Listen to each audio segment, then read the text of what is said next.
Okay, this is Jason's going to show us how to get into this, into the bubbles, how to use them. So here we are. First, he's adjusting the strap to his liking, estimating.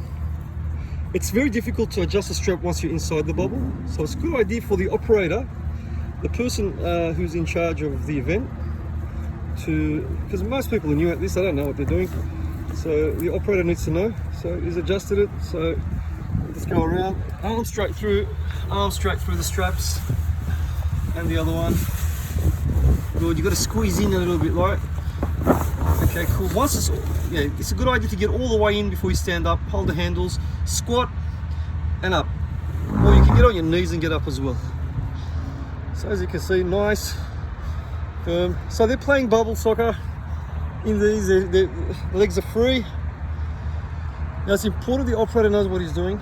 So all that we've talked about the safety, the harnesses, straps must always be over shoulders, hands always on handles.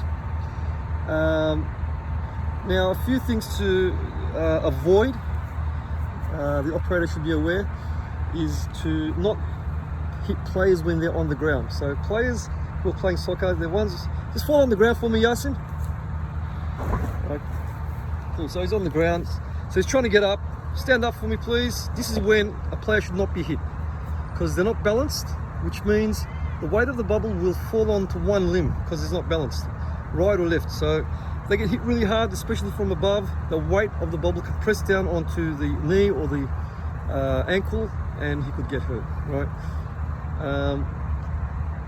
And another thing to avoid is hitting players very hard from behind. So because people aren't coming, that should be made illegal. So make it clear to the players not to knock the player from behind at high speed.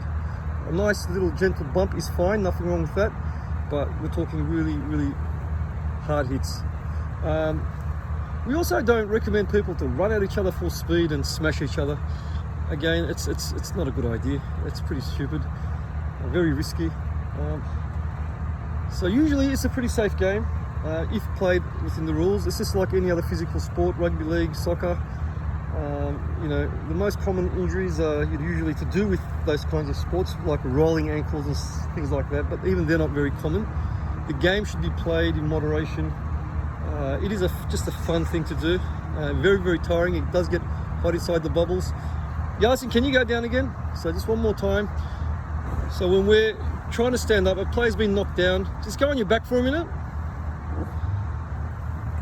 Okay, so the player should not try to stand with the back on the ground. Roll forward when they want to stand up, roll onto their tummy and stand up. It gets pretty hot in there on a hot day. It's a very intense and physical game and very, very tiring.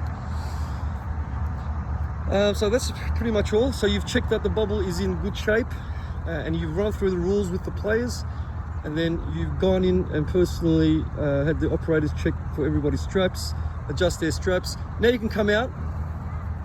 Actually, he's going to do a flip. Falls on his backside. Sometimes that happens when you get hit from behind. The player tends to roll forward and do a flip. Sometimes they can actually also stall upside down. So a person with the upside down, the legs are hanging up. Very funny. It's just a matter of pushing them over. So that's pretty much it. The operator is in charge. Very important that they know what they're doing. Run, you know, stress safety, stress fair play, and adjust their straps, make sure they're in. Of course, first of all, checking that inside the harnesses. Very, very difficult for these to rip off, but still it's a good idea to check. And, especially after long use. I mean, you're going to use this for years, hopefully, if you look after it well. So, and then, you know, so after about, you know, I'd say you probably won't use it as much as we do, because we're doing bookings all the time, and yet we haven't had a single incident where the strap has come off or has snapped off with these, especially with these new design bubbles. And yeah, that's pretty much it. So enjoy. Just one more thing with conditions. Cool conditions are best for bubble soccer. In the summer, we recommend playing in the shade or late afternoon bookings. Really well when the sun sort of, you know, a few hours before sunset maybe, where the shade, you know, in the shade of a tree where you've got a long shade. And with cleaning the bubbles as well, we use Pino Clean wipes. Okay, it's a good idea to wipe the face after each game or after each event. As you can see, there's a little bit of dirt and grime. So what you do is, because this is pretty much where the face will be of the player. So especially this area here, you need to give it a good wipe with the alcohol wipes. The whole area and the back, grime build up in the back here because of sweat. Usually here, give it a nice wipe. And the best way to clean the bubbles is water. Just soapy water, wash it, wipe it, leave it to dry. And now we're going to show you how to suck the air out of the bubbles.